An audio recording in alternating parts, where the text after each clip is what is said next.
An exciting evening. During the summer holidays, Lisa and her brother Jack decided to organize a fun evening for their friends. Lisa woke up early to prepare everything. She checked her email for ideas and wrote down a list of tasks. "Jack, please help me," Lisa called. Jack said, "I will help, but only if we eat something first." "I'm starving." Lisa made an easy breakfast: eggs, toast, and orange juice. At 5 p.m. their friends arrived.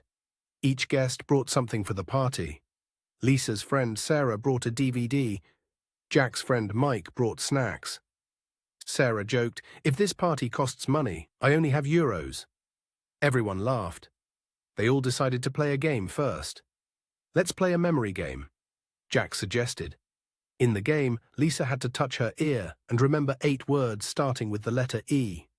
She said egg, elephant, evening, email, east, 8, 80, and 18. Everyone clapped. After the game, they watched the DVD. It was about a boy and his elephant traveling to the east.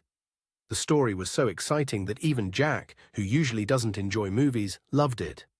When the movie ended, it was 8:18 p.m. Lisa said, "Let's do something else now. This evening isn't over yet." They decided to organize a small event in the garden. They danced, laughed, and had enough fun. At 11 p.m., Sarah said, "I think this was the best evening ever. Every moment was perfect." Lisa smiled and said, "Yes, but now it's time to end the party. Good night, everyone. Learn English with me." If you enjoyed this story and want to learn English with fun and easy stories like this, subscribe to my channel. Every day, I'll teach you new words and phrases to improve your English. Let's learn together.